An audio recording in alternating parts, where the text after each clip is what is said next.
अस्सलाम वालेकुम दोस्तों, मैं हूं Usman Ali. Welcome to my channel. और आज की वीडियो के अंदर हम बात करेंगे कि एफपीआर की जानब से जो है वो एक नया जो है वो सर्टिफिकेट जो है वो लॉन्च कर दिया गया है, जिसमें जो है वो सर्टिफिकेट ऑफ एलिजिबिलिटी है।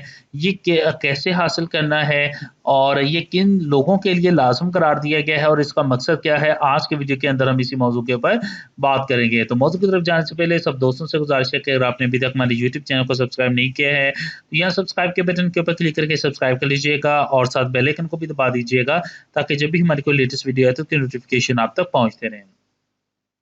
देखिए, सबसे पहले हम बात कर लेते हैं कि अगर आपने प्रीवियसली तौर के ऊपर कोई भी प्रॉपर्टी वगैरह परचेज़ करनी होती थी, तो आपको जो है वो 7E का फॉर्म जो है, ये आपको रिक्वायर्ड होता था। आप 7E का फॉर्म जो है वो लेके उसके बाद जो है वो आप अपनी जितनी भी जो है वो कोई प्रॉपर्टी वगैरह परचेज़ करना चाहते हैं, तो वो कर सकते थे। लेकिन अब क्या है, अब जो है वो 2 चीज़ें जो हैं वो यहाँ पर जो है वो एफबीआर की जानिब से जो है वो जारी की गई हैं। एक है फर्स्ट ऑफ ऑल जो है इलिजिबिलिटी।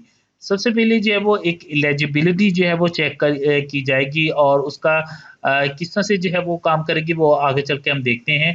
फर्स्ट ऑफ ऑल जो है वो एलिजिबिलिटी एंड सेकेंडली डेट जो है वो एलिजिबिलिटी जो कि फाइलर शख्स है उसके लिए है कि वो तो ज़ाहिर बात है कि जो भी बंदा एक फाइलर है, जो अपनी टैक्स रिटर्न को प्रॉपर्ली फाइल कर रहा है, अपनी तमाम चीज़ों को उसने मैनेज रखा हुआ, तो उसके लिए तो एलिजिबिलिटी एक बिल्कुल नॉर्मली जो है वो ईज़िली क्लियर हो सकती है।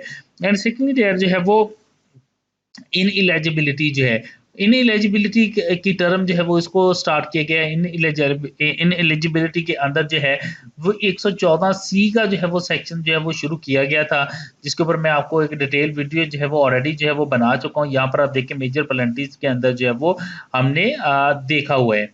अच्छा, इसके अंदर क्या है, 114 के अंदर, 114 के अंदर जो है कुछ रिस्ट्रिक्शन लगा दी गई थी, नॉन फाइलेंट के ऊपर लगने वाली हैं। और वो क्या है कि वो किसी किस्म की कोई जो प्रॉपर्टी है, वो प्रॉपर्टी को बाय नहीं कर सकता है।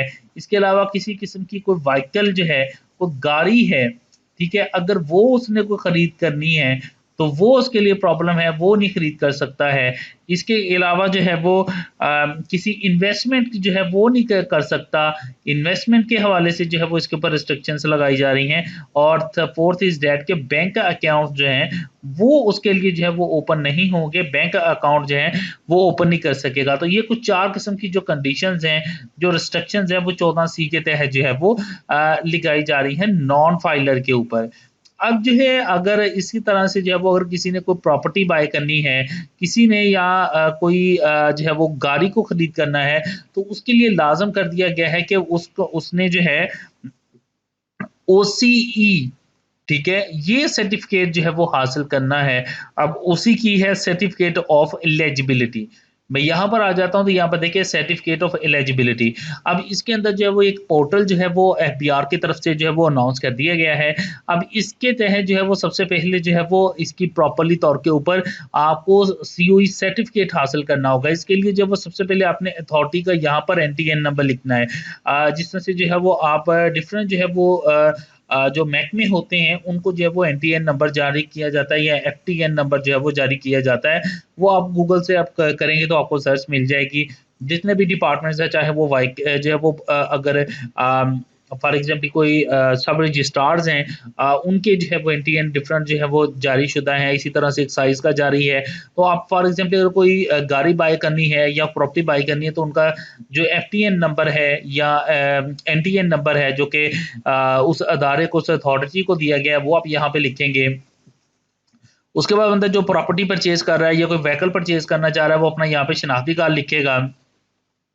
शनाख्ती कार्ड नंबर लिखने के बाद आपने यहाँ पर बताना है कि आपने इमूवेबल प्रॉपर्टी परचेज कर रहे हैं या आप जो है वो सर्टिफिकेट जो है वो सॉरी व्हीकल जो है वो आप खरीद कर रहे हैं, वो आप यहाँ पर लिखेंगे। और उसके बाद जो है वो कितनी वैल्यू की आप जो है वो परचेज करना चाह रहे हैं, वो यहाँ पे लिखेंगे। उसके बाद ये कैप्चर कोड यहाँ पे देके प्रोसीड के ऊपर क्लिक करेंगे, तो आपकी एप्लीकेशन जो है वो एफबीआर के पास चली जाएगी। और एफबीआर जो है वो, अगर आप जो है वो अपनी अगर फाइलर हैं तो अपनी टैक्स रिटर्न्स के अंदर, आपके अकाउंट्स के अंदर आपने सबसे मैनेज कर रखा है, जिसके अंदर आपके पास जो है वो जो है वो आपके पास बताओ कैश जो है वो एफबीआर के अंदर अमाउंट्स मौजूद हैं, आपने इतने एसेट्स आपके हैं, तो आपको इजीली जो है वो एफबीआर जो है वो सर्टिफिकेट ऑफ एलिजिबिलिटी जो है वो जारी कर देगा और उसके तहत जो है वो आप इस जगह को परचेज़ कर सकेंगे, व्हीकल को परचेज़ कर सकेंगे। और अगर आप नॉन फाइलर हैं तो एफबीआर देखेगा कि आपका क्या स्टेटस है, आपके पास क्या ट्रांज़ैक्शंस होती हैं, आपके पास जो है वो क्या इस चीज़ के ऊपर आप फाइलर भी हैं या नहीं हैं, और अगर आप फाइलर हैं तो आपका क्या स्टेटस है, आपने कोई इंटरनेशनल ट्रैवल तो नहीं कर रखे हैं, आपकी टैक्सेस की क्या है। तो जितना भी एफबीआर के पास अवेलेबल डाटा होता है उसे चेक करेगा। अगर तो आपकी सोर्स ऑफ इनकम इस चीज़ के ऊपर मैनेज हो रहे हुए तो आपको सर्टिफिकेट जारी करेगा, अदरवाइज जो है वो आपको रिजेक्ट भी जो है वो इसके ऊपर कर सकता है। तो अब जो है वो सर्टिफिकेट ऑफ जो है वो एलिजिबिलिटी जो है वो ये लेना लाजम है अगर आपने किसी किस्म की कोई प्रॉपर्टी बाय करनी है या जो है वो आपने व्हीकल को परचेज करना है। आई होप जो ये वीडियो आपके लिए हेल्पफुल रही होगी। वीडियो पसंद है इसको लाइक कीजिएगा, दोस्तों तक शेयर कीजिएगा। थैंक फॉर वॉचिंग एंड अल्लाह हाफ़िज़।